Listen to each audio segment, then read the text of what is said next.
Hello guys! Bagong araw, bagong gawain na naman ang ating gagawin. Kaya naman samahan niyo ako hanggang sa dulo ng video na ito. Madaling araw na nga, hindi pa din ako natutulog dahil kaka-cellphone ko to.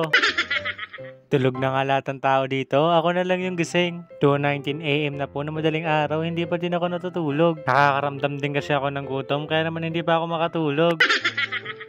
Kaya dahan-dahan na lang ako bumaba sa hagdan para hindi magising sila mama, baka mapagalitan pa ako pag nagising sila. Pagkababa ko nga, tinignan ko na kagad yung kaldero kung may kanin pa. At sakto nga may nakita pa tayong kanin, kaya naman naghanap na ako dito ng ulam kung meron pa. At nung wala tayong makitang ulam, kaya naman bibili na lang ako ng ulam sa labas. Ay sus, gastos! At dito nga guys, binidyoan ko yung sarili ko para makita nyo na inaantok na yan.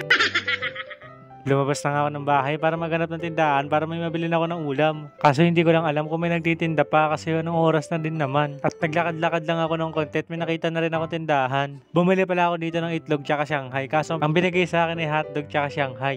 Pero ayos na din yan, favorite ko rin naman yung hotdog. At dahan-dahan na nga ako pumasok dito sa bahay baka mamaya magising na naman sila mama at manghingi pa. Hoy! Uy, ang damot! Pinagpilitan ko nga lang ipasok yung sarili ko sa pintuan kahit hindi na ako kasya. At buti na lang successful yung pagpasok natin nang hindi sila nagigising. Nang makapasok na nga ako, nagasikaso na kagad ako. Nang makapasok na nga kagad ako, kumuha na kagad ako ng kanin. Pagkakuha ko nga kagad sa kanin, inamoy ko muna to kung panis na. At hindi pa naman siya panis, kaya naman kinuha ko na lahat. Kinuha ko na nga pala lahat, baka kasi masayang mapanis lang kinabukasan kapag hindi ko pa kinain. Pagkatapos ko nga magsando, kumakita kagad ako sa taas. Bali hinanda ko na kagad dito yung mga kakainin ko at nilagay ko na rin dito sa sabaw. Hugasan kasi yung mga mangkok, kaya sa baso ko na lang nilagay. Ayaw na kasi maghugas, baka mamaya pagbalik ko wala na akong ulam. Madaming malalaking pusa dito sa amin na nangunguha ng mga ulam. Imbes na kayo mabusog, baka yung mga pusa pa mabusog.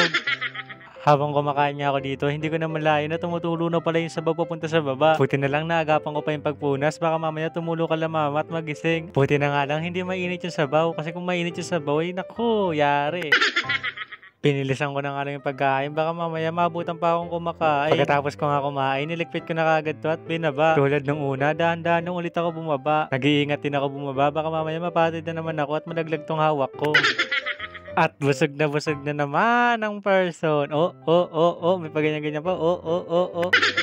Pagkatapos ko nga kumain, nagpapahinga muna ako dito bago ko humiga. Naglilibang-libang muna nga ako dito kahit 30 minutes lang. Hindi kasi pwede humiga kapag busog na busog ka.